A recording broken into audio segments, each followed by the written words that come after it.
So I'd love to know just really quickly, because we're talking about how important this year is, where you believe the public is in terms of their impetus to vote and their energy to vote. But especially for all the seats, there's so many important seats on that slate that I pound into the ground all the time, including who your local DA is and who your sheriff is and who your judges are. There's so many. The elected judge office in Georgia is sometimes a very undervoted office in terms of who's represented and who could be before that judge in a jurisdiction. So how would you kind of explain the significance of voting, but also how do you think it's been handled? Well, I am so glad you asked, Simone, because this is something that I'm incredibly passionate about. Okay, so let me start here. What is going on with our elections here in Georgia is complicating. It is complicated, and it is not yet settled. Let me start there. Let me also say that while you and I and many others who are politically oriented and engaged just by nature of what we do, right? Working inside systems, who our elected officials are, who our judges are and DAs, they matter for the work that we do as advocates, right? But the average voter is concerned about how they're gonna pay next month's bills. Today's the 24th, right? The first is in 6 days. 6 days. Yeah, I'm not worried about a vote right now. I'm worried about how I'm going to make sure that this rent is paid, that this mortgage is covered, that my health care is okay, and that I've got all of the medicines that I need to take care of my mom and my dad. Okay, that's what the average Georgian is worried about right now. It creates an opportunity. We're all home. We all have more flexibility with our time. As remote workers, I can both be doing my job and listening to the audio of a conversation like this. So it creates some opportunities, right? Where I'm very challenged, but also see a lot of improvement is the Georgia Democratic Party has ramped up its efforts to organize its local chapters at the county level across the 159 counties in the state. Okay, and they are doing virtual town halls to get folks up to speed on the absentee ballot process. They are getting people trained to be remote volunteers for phone banking and to stimulate and encourage Democrats to get out to vote, right? But how we GOTV in 2020 is going to be different. So let me start there. Let me also start by clarifying a few things about the election. Georgia, as one of its many voter suppression tactics, has staggered elections throughout the state, which makes voting happen seemingly every month. Special election for this, an election for the school board for that, so-and-so for this, and it is a level of fatigue. Partisan here, nonpartisan offices there, yeah. It is a way to fatigue and confuse the voters so that they just opt out for the big elections, okay? So here's what happened. We had a presidential primary that was set for March 24th. On that ballot, we were just voting for president, and then maybe if the local county had a special election or something, it might show up on that ballot. Counties began to receive early voting ballots back, which meant you could go into a location at the county level, or you could mail in your absentee ballot, which is also known as vote by mail or mail-in ballot, okay? When the election was postponed, what happened is that they ceased collecting ballots for the March 24th election, and they delayed the March 24th presidential election to the already preset May 19th primary election for U.S. Senate and down ballot races, which Simone just mentioned. Those are your judges at the county level. Those are the district attorney, your county commissioner, your city council person, your school board member. And what we know historically is that voters sometimes don't get all the way through the ballot. And so they may go specifically to vote for president, and they may go specifically to vote for governor. They may go specifically to vote for U.S. senator, but they may not get all the way down the ballot. That also creates an opportunity for us to educate voters about their options, right? We have the opportunity through forums like this and in individual settings to host virtual house parties that help educate people about who's on the ballot. Look, I'm an educator.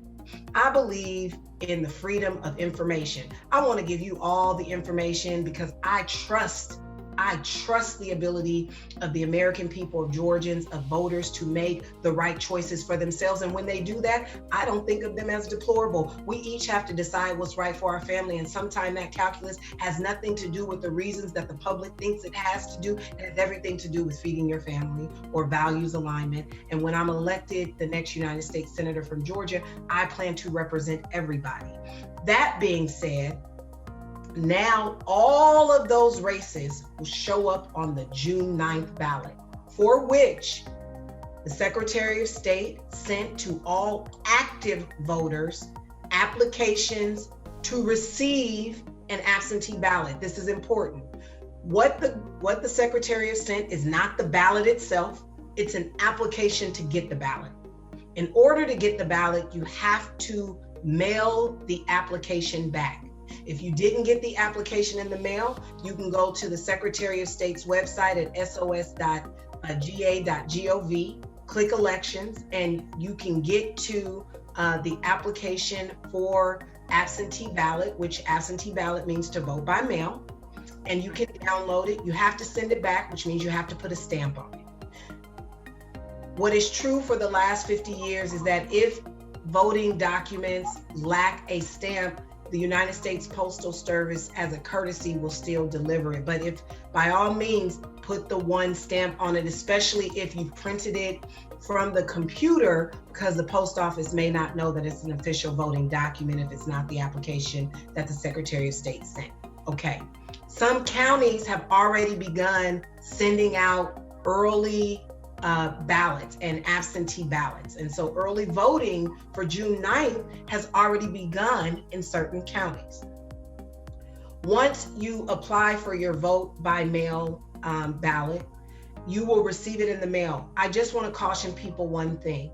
We've seen a lot of trickery from the Secretary of State over the last several election cycles. I want to advise everybody to do the following before you submit your absentee ballot. There's a place on the Secretary of State's website, MVP, Michael Victor Perry.sos.ga.gov.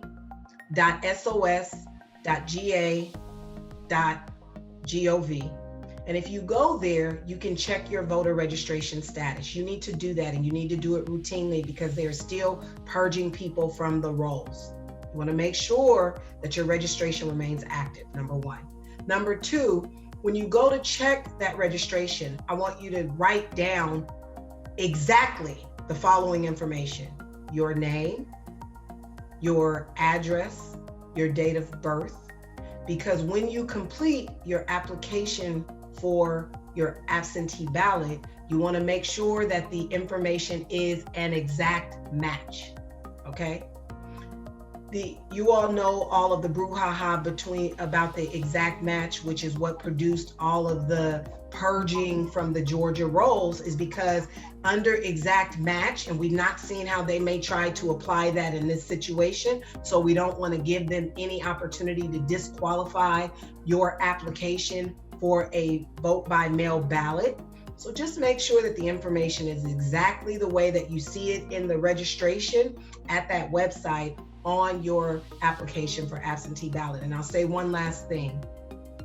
When you receive your ballot in the mail, you have until June 9th at 7 p.m. to return it. You can return it by mailing it back in the mail. Technically, it's supposed to have 2 stamps on it. Again, as a courtesy, the U.S. Postal Service typically delivers it if it's an official voting document, okay? You also have the option of dropping it at the bins that have been approved by the state, and we will soon know where those locations are.